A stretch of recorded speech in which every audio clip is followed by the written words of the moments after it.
Some of the most powerful figures in the Korean corporate world are being grilled at a parliamentary inquiry into the spiraling power abuse scandal that continues to rock the country. Park Geun-hye takes us to the scene the Korean public's eyes and ears are glued to.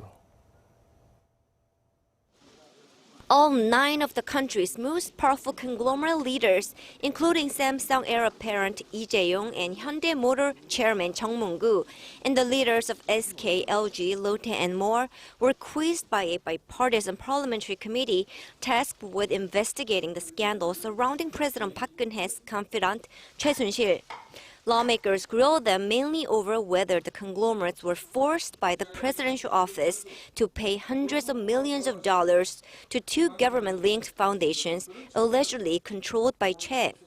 The conglomerate leaders denied the accusation, saying they weren't forced to make contributions, nor they did give the money expecting favors in return. They did say, however, that they agreed to make the donations, and the Federation of Korean Industries allocated the amounts. Chung, the FKI chairman and chairman of GS Group, offered this defense. Regarding the Mir and K-Sports foundations, from a business leader's perspective, it's very hard to reject demands from the presidential office. It's a reality in Korea that it's hard to reject the government's requests.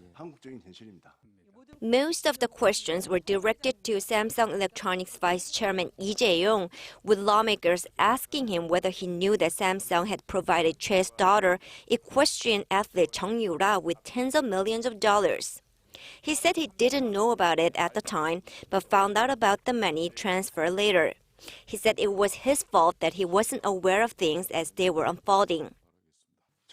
I acknowledge that the support was given in a very inappropriate manner, and I very much regret that I wasn't able to prevent it. When lawmakers continued to press Lee on whether he really didn't know about the transfer, he flatly denied it, saying he would take responsibility if necessary. However, he also said he'd heard there were circumstances in which Samsung had to provide direct support. The heir apparent also said he would pull Samsung from the Federation of Korean Industries, adding he's sorry for disappointing the public.